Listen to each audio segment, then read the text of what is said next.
Why, hello.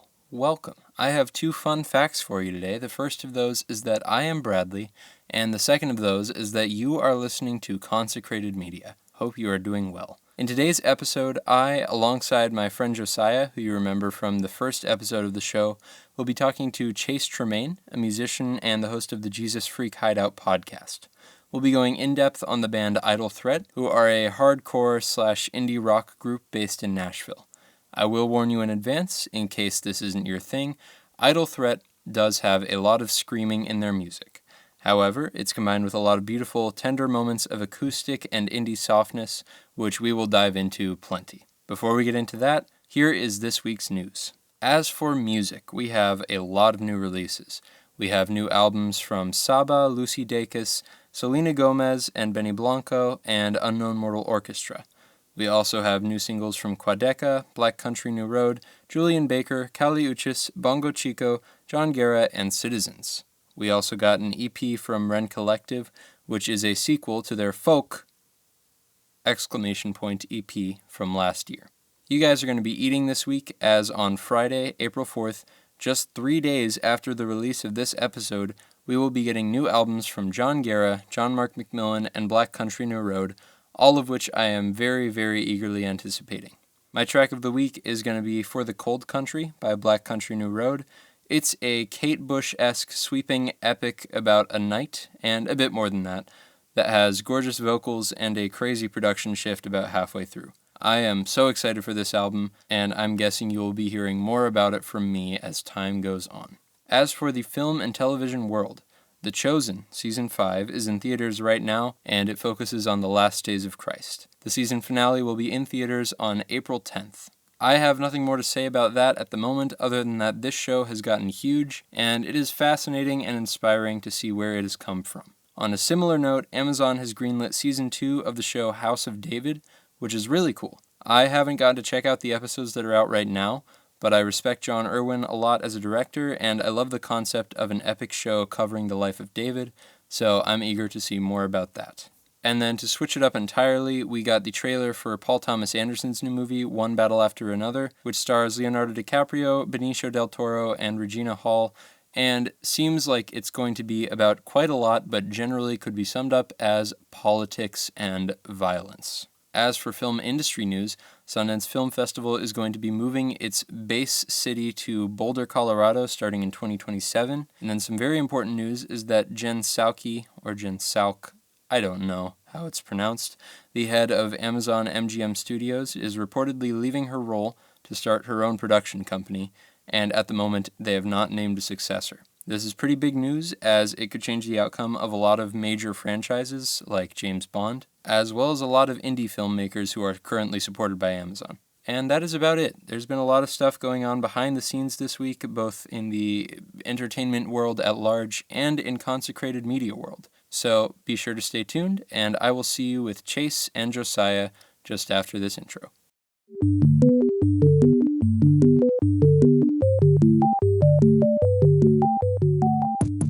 Hello everybody, welcome back to Consecrated Media. For this week, I'm very excited, very honored to have a special guest. He is a musician and the host of the Jesus Freak Hideout podcast. His name is Chase Tremaine. Chase, hello, how are you doing tonight? Hi, I'm doing fine. I just gave up on trying to get my toddler to sleep. My wife took over for me so I could come in here, but I'm feeling good. I'm feeling excited about what we're going to talk about. And just earlier today, went on a walk around my neighborhood listening to the first episode of the podcast that had Josiah on it talking about John Guerra, and enjoyed that a lot. So happy to be on the podcast and helping you getting this thing launched. You mentioned I host the JFH podcast. I also do all of the editing and like behind the scenes producing for it and stuff. And I've been doing that for 7 years now. We are well over 200 episodes in. So it's really fun to be on the other side of a podcast. So I will basically jump at the opportunity to be on any podcast just because it's so fun to not also have to do the hosting and the admin work and the editing and everything. So I appreciate it, genuinely. Yeah, also, I should say for the listeners out there, Josiah from the first episode is also here. Also known as Mac Music Review. Yes, yes. A YouTube channel that talks about music, Christian music, Macthony and Review otherwise. Tano. Mm-hmm.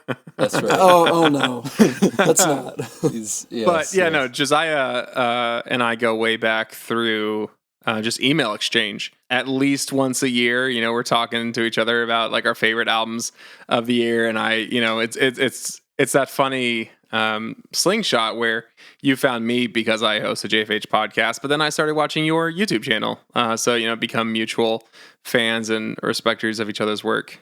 So, Yeah, we try to keep a pulse on by the end of the year, like, Chase, what albums are you a fan of? Yeah. And we'll do the same back and forth. And I always like hearing your recommendations. I always find a lot of stuff that I don't hear other people telling me about. It's always your recommendations are usually very unique. did I discover Dave through you? Was that? I think I might owe you that one. That's fantastic. I'm honored to hear that because Yeah. Dave is a personal favorite artist of mine. That's awesome. Well, I don't want to spoil it, but I think one of the things that we'll touch on in this conversation is, end of year picks, end of year favorites, because that is a big thing that we do on Jesus Freak Hideout. And I've been on staff with that website covering Christian music and writing about it and podcasting about it for 8 years now. And in my earlier days on the staff, as Josiah said, like my year-end picks were so different from everyone else's. Like I'm one of like the few unicorn moments where I had a year where my number one album of the year didn't appear on anyone else's top 10 lists at all. But now that I've been with the site longer and a lot of us are closer and we share a lot of favorites with one another and stuff, our lists have become more similar. And so I don't quite have those unicorn moments anymore. Was 2021 the year that started changing? Because I know that Shelter Heart was your number one album, and that also ended up being the staff average. I do think that's probably the pinpoint year where, like, from 2021 forward, at least half of my list usually ends up on the top 10 staff average for everyone. I'm just such a trendsetter now. I haven't conformed to anyone. Everyone else has just conformed to me, baby. Yeah, that's what it sounds like. Yeah. So just briefly, for anyone who doesn't know already, what roughly does the Jesus Freak Hideout, like what does the podcast do specifically, but also just in general, what is the blog about? Yeah, so the site dates back almost 30 years. It's named after the famous, pivotal album Jesus Freak by DC Talk, but the website actually launched just a year after that album came out in 95. So it was the passion project of the guy who still runs the website. He's still like our editor-in-chief, John DiBiase. And it started out as just him for a few years, his kind of blog in those early internet days of the mid to late 90s.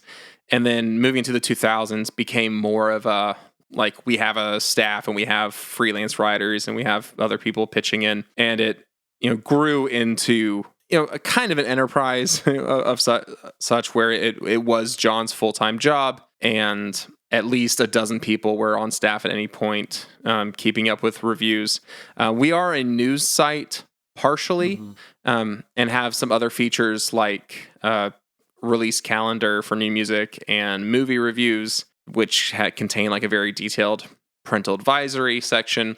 But we are primarily known for our music reviews rated on a five-star scale with lengthy, detailed critical reviews, and kind of have a notoriety in the industry for being very honest in our reviews and not being nice to Christian music just because it's Christian. And so gained a lot of respect for that and had kind of a tastemaker status in the mid 2000s.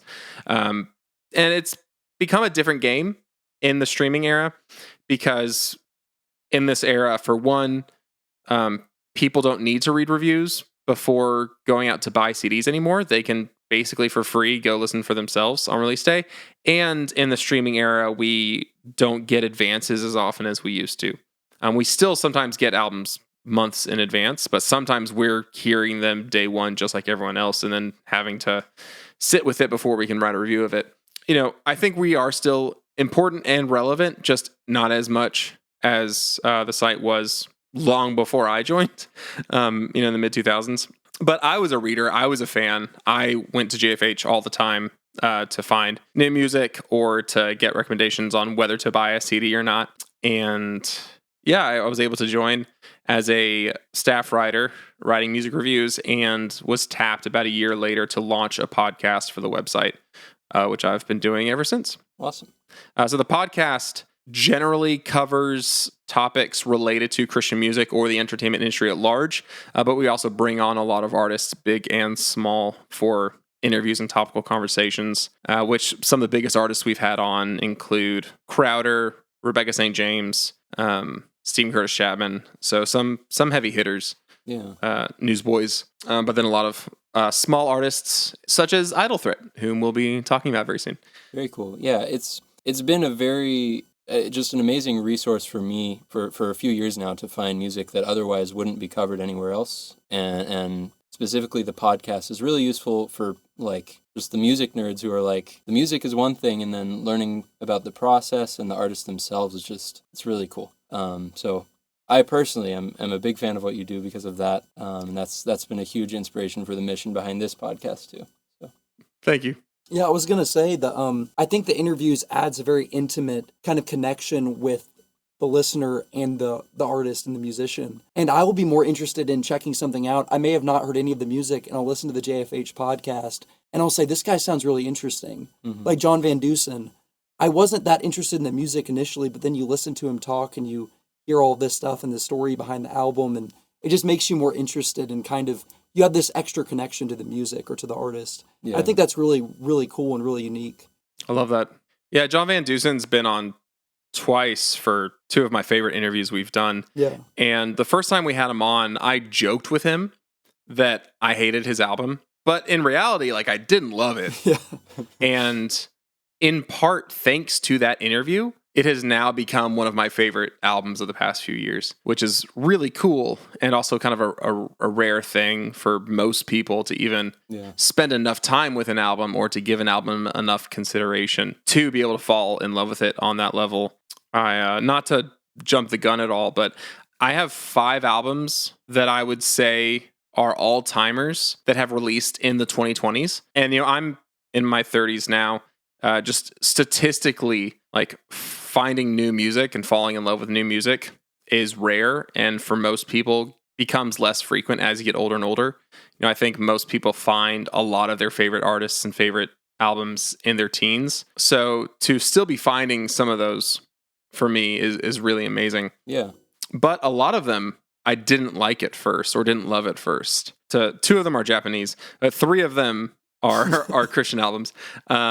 One of them is the John Van Dusen album that we were talking about, I Am Origami Part 4, Marathon Days. Yeah. And then 2 of them both came out in 2021, those being Shelter Heart by Benjamin Daniel and Blurred Visions by Idle Threat, which, like the John Van Dusen album, Idle Threat was a big letdown to me at first. Yeah. And just steadily grew on me to the point where when we had to turn in our top 10 lists for Jesus Freak Hideout at the end of the year, I only had Blurred Visions at number 5. Mm-hmm. Whereas just a few months later, it would have shot up to number 2 right behind Shelter Heart. Gotcha. Wow. Yeah, that was the question that I actually had. That was the one big question was, why did you want to talk about Idle Threat when I saw on the staff average it was only number 5? Mm-hmm. Yeah. I was curious. I was like, is this a grower? Is this an album that's changed over time? But I guess the answer for that is yes. Absolutely a grower.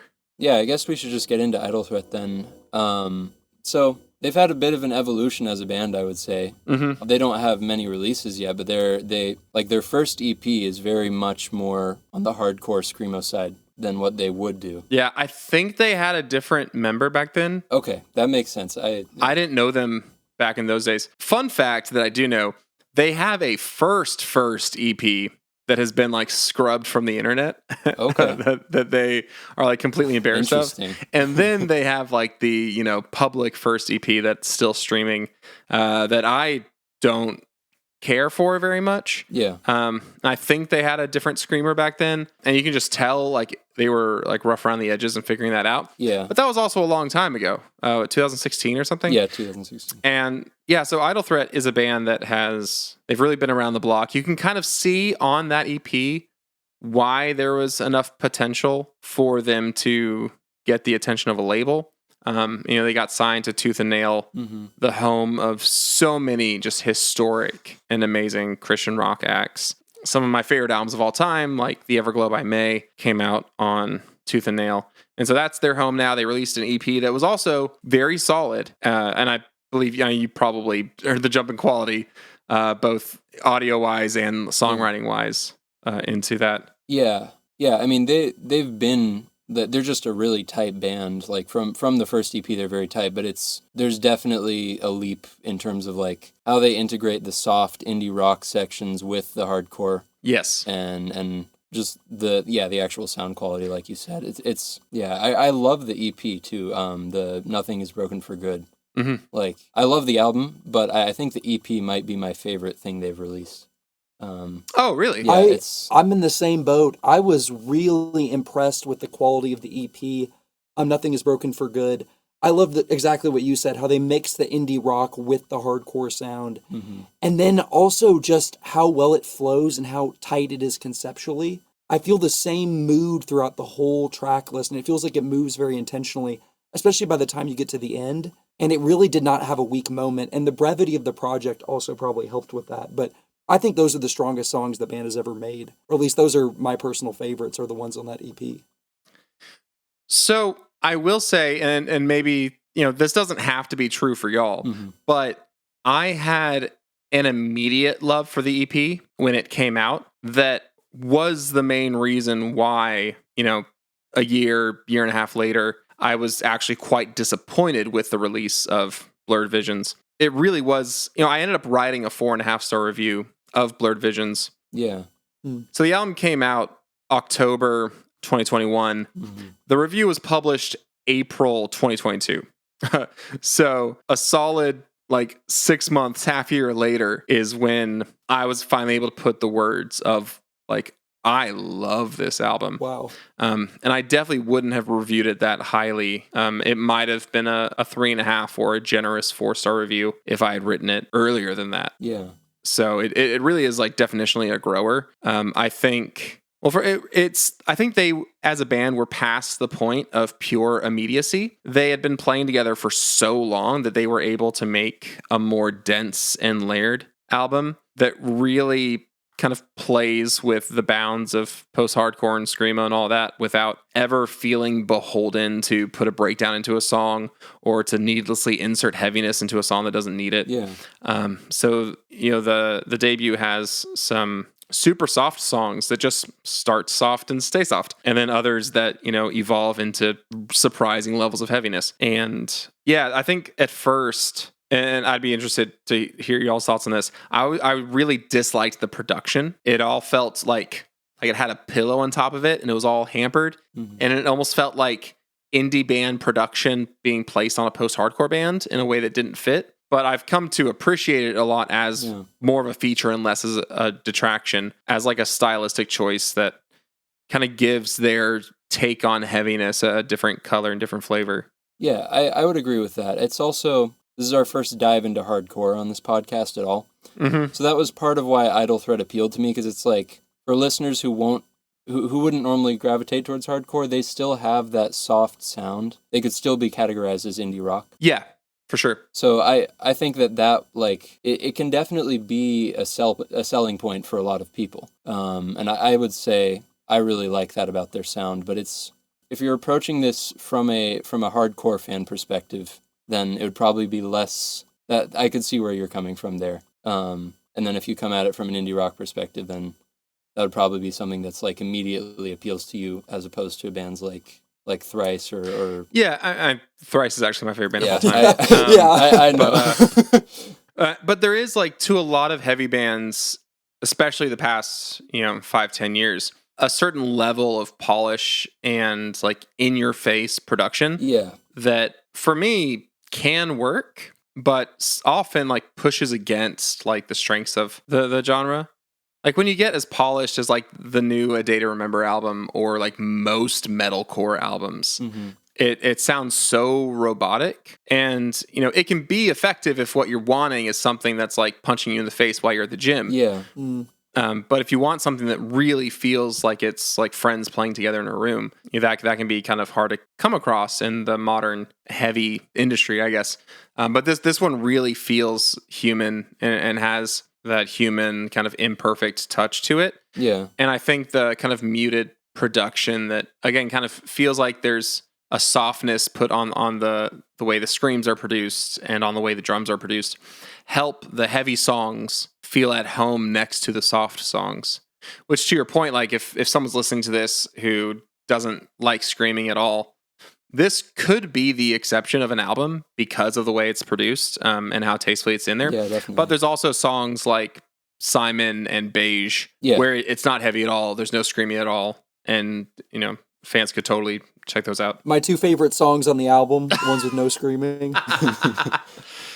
Josiah, are you a anti-screaming listener yourself?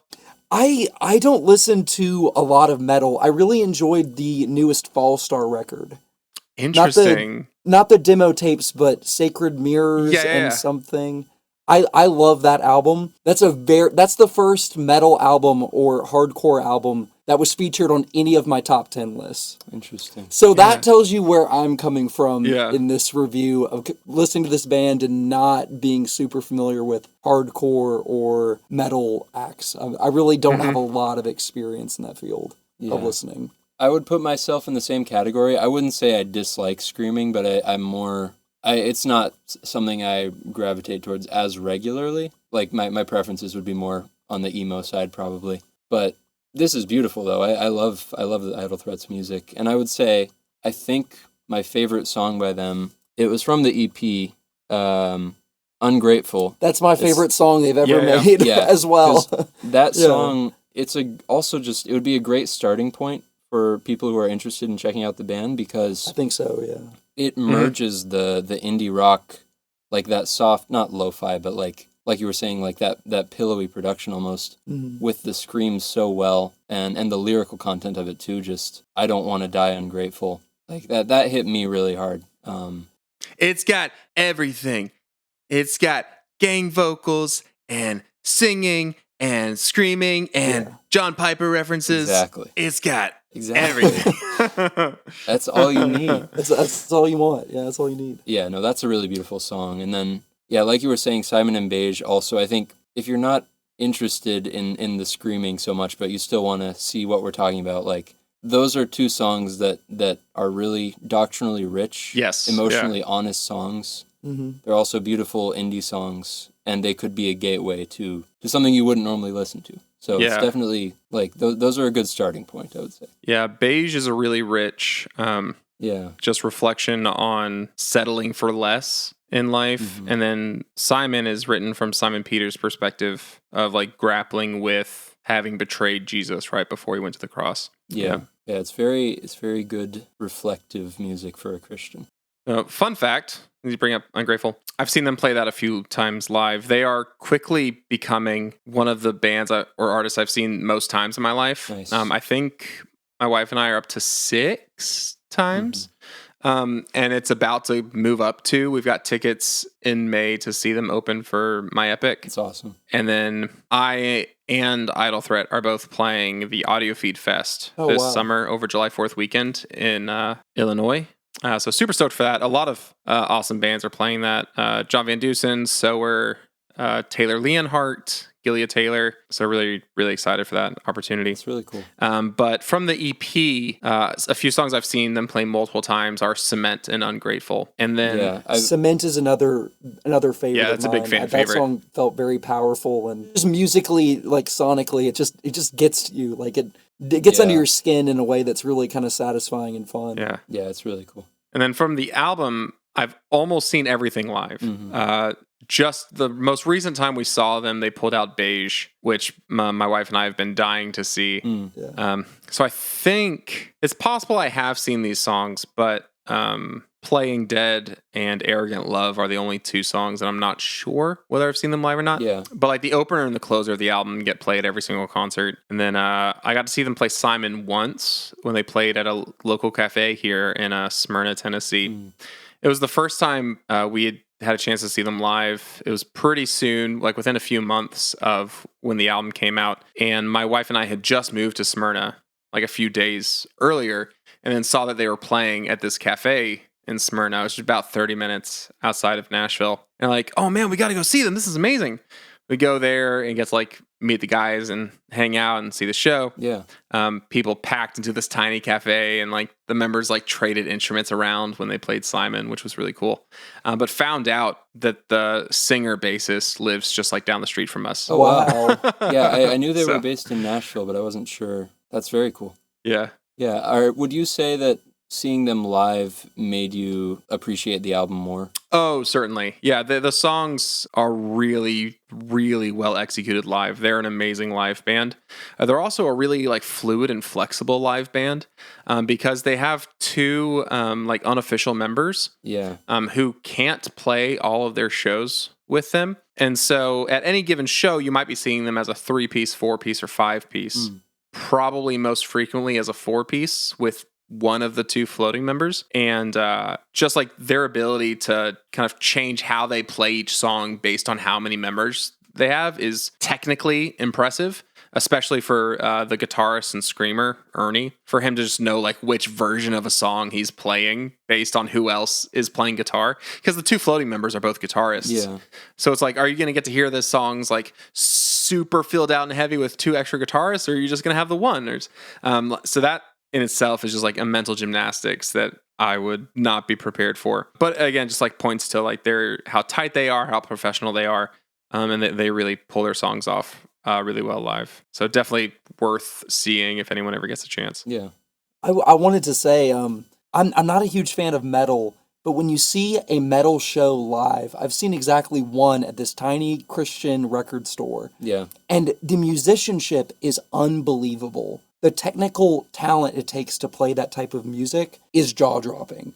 And I think I would appreciate this album more if I did get a chance to see them live. I think that just really does elevate this particular genre of music, at least from my personal experience. Mm-hmm. Yeah, I think there is like a significant difference between music that like what I do.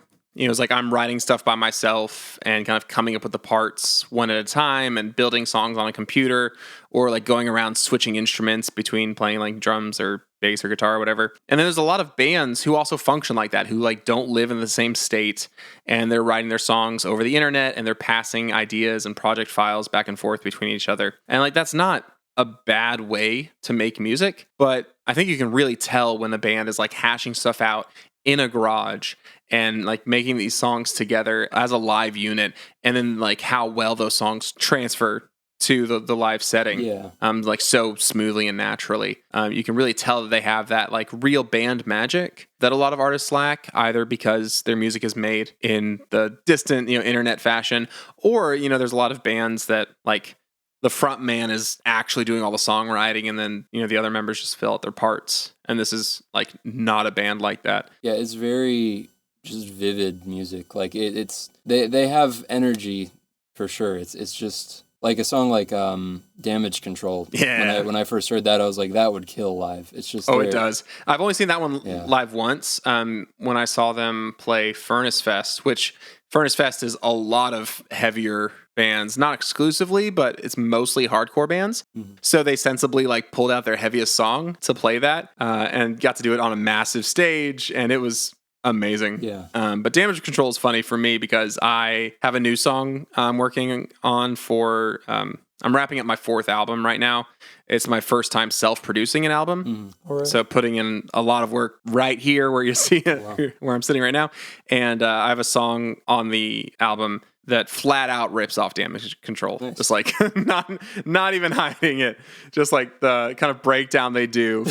We're getting inside scoop right here on Consecrated Media. Yeah. Chase said it. I mean, if it's a groove, it's a groove. Yeah, that's very cool. Are there any particular tracks that have stood out to you from Idle Threat that are like on a personal level, like songwriting wise, that are some of your favorites God's used in your life?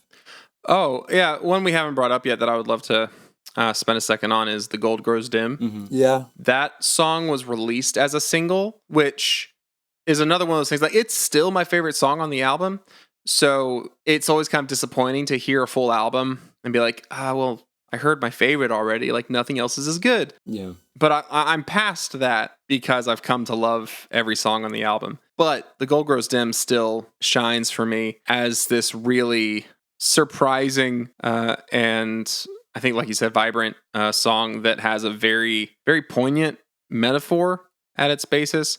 It's very similar to, I guess, there's the biblical metaphor of like you sell the field or you buy the field to get the gold that's there in it. Yeah. And kind of taking that metaphor or something kind of like it to say like the gold's right here. Like, why are you just playing with rocks when you could have the gold instead? And just it's I think a very far reaching metaphor that is very that they wrote it primarily to be about like not using the time that has been given you and allowing the time of your moments and your days just slip past into nothingness or uselessness. But it's very emotive in its presentation. I think very far reaching in its applicability. And then when it moves out of like the second chorus into like a bridge, has this just killer like left field key change that just really like it's this perfect unison of like hitting you musically and hitting you lyrically with the line, "What's the price of my wandering gaze?" It's just spot on magical. Like even like listening again today in prep for this podcast, like that moment just like gives me chills every time. And then as the song comes to the end, just for no reason at all, besides just being very generous, they just hit you with this random out of nowhere guitar riff that's just so sick. And there's something I refer to as creative generosity that I think a lot of artists should do more often, of just not being afraid to just give away as many great ideas as possible. I think a lot of artists hold ideas really close to the chest and think like, oh, this is a great idea. Like I need to turn this into a song. Yeah. And I'm going to base every song I write off of one really great idea, instead of saying, okay, I've got this song. How many great ideas can I throw into it? And I think this is, I really hope this doesn't happen to them, but I've seen it with a lot of bands where on a debut album, where they have this youthful energy and kind of throwing everything against the wall and wanting to make the best album possible, you get a lot of creative generosity on debut albums where you might only hear this one amazing drum fill once, this one amazing guitar riff once, like these little moments that spice up songs and give things a lot of surprise and adventure and flavor that kind of falls away as it's like, oh, we're not debut artists anymore. We're now career artists. We're trying to make this last.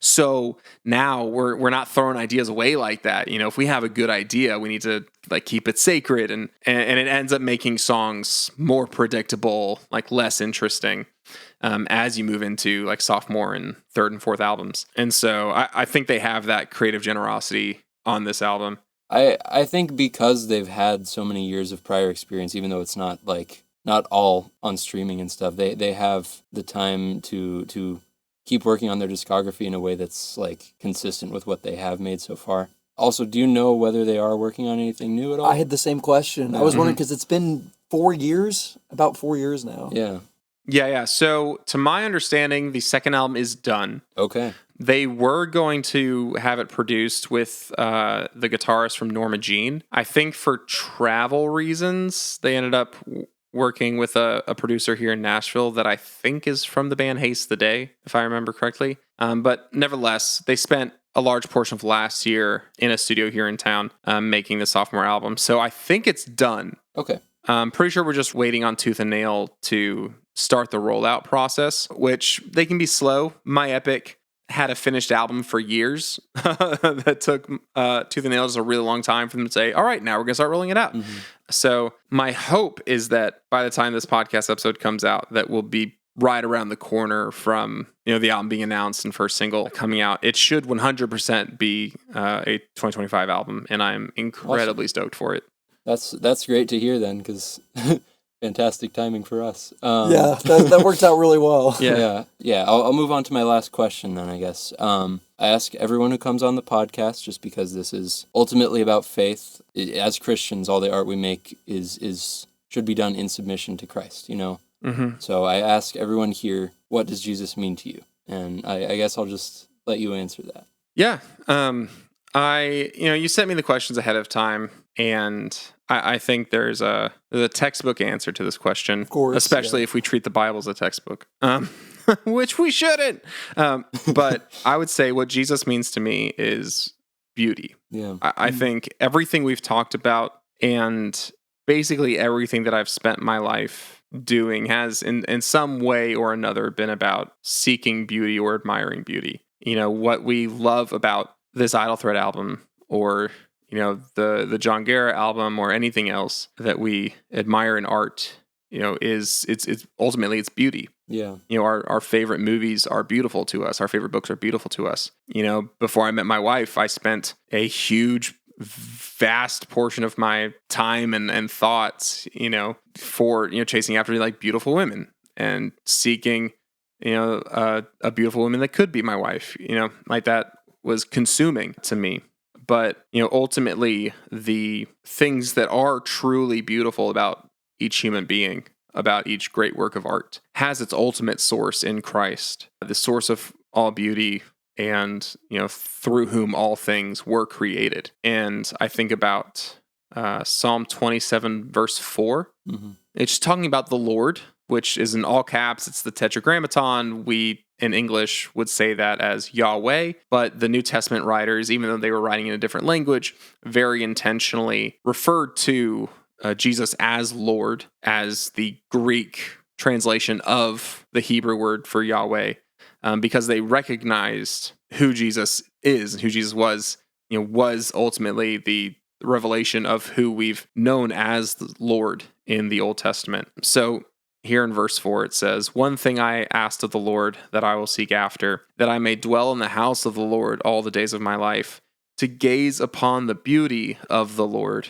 and to inquire in his temple." Mm-hmm. So we have this, I think, just amazing moment of scripture that says like something that we should seek after is to gaze upon the beauty of Jesus for the rest of our lives. And if we try to find that perfect beauty in our movies, in our podcasts, in each other, rather than seeing those things as being a reflection of the true source of beauty, that's where we really start to go wrong in life. Yeah. We should recognize that all smaller forms of beauty come from Christ, and then ultimate beauty, and the only beauty that will ever actually like satisfy us, is found in Christ alone. That's a fantastic answer. I haven't given my full an in-depth answer to that question besides just the trailer for the podcast, but that's very similar to how I view it. It's Christ is the supreme beauty in our lives. He is in eternity, he is the only thing that can fulfill us truly. We have a need for him. So yeah, I love what you said about viewing everything around us as not a source of the beauty, but a reflection of the beauty of Christ. Yeah. Yeah, and then you At the end of the podcast. yeah. You are known for your hot takes on the Jesus Freak Hideout podcast. Do you have any specific hot takes that you would like to share with us before Hot we go and spicy. today? Yeah, sorry. Just off the top of the dome. Oh, the hottest man. take. Wish I had had a chance to prepare. I mean, I think the one that's been coming up recently, just because of the craziness with Amberlin re-releasing their old album, but vocals re-recorded by Maddie Mullins. I desperately dislike their album Cities. Okay. Which is the fan favorite, like the all-timer classic for so many people. Mm-hmm. Y'all mentioned, off air that you're hoping to have Benjamin Daniel on the show, and it's like his favorite album of all time. Yeah, I know he loves Amberlin. Yeah. Very interesting. Very interesting. People tell me all the time I've got hot. Oh, I had a Marvel one come up earlier today. I've been on a MCU boycott for a few years, and Okay. Yeah. like most people would be like, oh, what broke you? Like, was it Secret Invasion? Was it Black Widow? Yeah. For me, it was Loki season 1 and Spider-Man No Way Home. Okay. I think those are both despicable attempts at entertainment. I think despicable is a harsh word, but we did ask I think it's more for proper. a hot take. I do think that's more deserving of Loki. I almost liked one episode of Loki season 1, and that was just the episode where they stole from Doctor Who. Coincidentally, that's the last Marvel media I've seen either. Yay! As a filmmaker myself, yeah, I'll avoid any input on the film world, as I could take us way over time if I did. Yeah. Well, everybody check out Idle Threat. Specifically, I would start with the album Blurred Visions. Would you say you agree with that? Yeah, and really just that and the Nothing Is Broken for Good EP. Yeah. Those are the main things you want to listen to, and then just keep an eye out for new music from them. So follow them on Spotify or Instagram or whatever. Yeah, definitely. And follow, if I may, sorry. Yeah, if I may self-promo. That's what we were going to do that I was as going well. to do promo, so that works. Okay, thank you. I have a membership platform that I call the Friends Club that is a very cheap and affordable way to support me and to stay in touch with me and to get new music, both a mixture of music that will never be released publicly, as well as like super advanced versions of music that will eventually be released publicly. And I call it the Friends Club. I'm not the first person to think of this, but it's a play on fan club. But instead of fans, it's friends. Mm-hmm. In part because it's a cheap way for my real life friends to support me, but it's also a way for fans to become friends, which is ultimately like what I want. I don't want to have this like distant relationship, but like I'm the artist, you're the consumer. And I also don't want to have parasocial relationships where people just think they know me because they listen to my music. Yeah. I want to actually connect with human beings. And so by joining the platform, which is only $2 a month, you get monthly music, weekly podcasts that I record with the members, and then other like optional things like online like Zoom meeting hangouts and a book club and other kind of fun things we do. But recording the podcast with people who join is really fun. I'm almost 50 episodes in on that as like a weekly podcast, and then love the new music that I've been putting out there that is, again, only available there. So that is all at friends.chasetremaine.com, where I've also got some information about music production that I do, and I'm also a freelance book editor. Okay. So that's kind of my whole spiel. Very cool. Yeah, definitely everybody go check that out and support Chase if you would like. Yeah, and you're on Spotify and all of those wonderful streaming platforms. Yep. Very a lot of music on all the platforms and some additional music on Bandcamp. Okay. Yeah. Awesome. Anything you'd like to say, Josiah? Oh, I wanted to ask, do we have a release date or release date-ish for the new album? So the album will be coming out. Here's my crazy plan, is to not put it on streaming services. That is a crazy plan. Yeah. So it will come out as soon as possible, hopefully May, for members of the Friends Club. And then I'm hoping to have physical copies ready for sale by the time I play at Audio Feed Fest in July. And so tentatively planning on like a limited run of CDs to be available for purchase on Bandcamp, so that basically if you're hearing the album, it's because you bought a CD or because you joined the Friends Club. That might change eventually, but before we started, can I have another moment for self-promo? Oh yeah, you're good. Before we started, Josiah, you said really kind things about my debut album, Unfall. Yeah. And there are a few significant ways in which I feel like this new album is the true sequel, like the true sophomore album to Unfall. That basically everything that I have released since Unfall is stuff that was already kind of written or like stuff that was related to Unfall. My second album in 2021 was the B-sides that I just decided to rebrand as a sophomore album because I thought they turned out really well. Yeah. And then my third album, Accidental Days in 2023, was also just like sister songs to Unfall that were like kind of all interrelated and coexisting, and they were already written in like the 2010s. So this new album, Ready Bloom, again, hopefully will be done in May-ish. It'd be my first album that's actually like new material. Yeah. That's, I think, recapturing Unfall and kind of realigning with that style, but with these additional years of kind of growth and new things that I've learned and ways I've grown as a person, as a writer. But for me, it's tapping into that in a way that the other things I released haven't. So I really do hope that you will like this album more than you did albums 2 and 3. But it really feels like it's actually the first step forward that I'm making as an artist versus the other things I've put out being kind of steps backwards or steps sideways, kind of by design. Interesting, yeah. So that's very cool. I also love Unfall. That's a really, really unique and beautiful album, especially from a Christian music perspective. Yeah. I'm a big fan. Thank you. Yeah. Well, it's been an honor. It's been an awesome conversation. Very happy to have had you here. Yeah, no, I had a great time. Bradley, it was good to meet you, and Josiah, crazy to finally have like an actual like visual conversation after so many years of emails and letterbox comments. Yeah, that is a form of communication, I guess. Yeah. Well, everybody, thank you for listening to this, and have a wonderful rest of your week. This has been Consecrated Media. Did you enjoy this episode? Want to hear more of this? Please let me know by leaving a rating or review wherever you get your podcasts, and feel free to interact with me over on Instagram at consecrated.media. And everybody, keep it snazzy.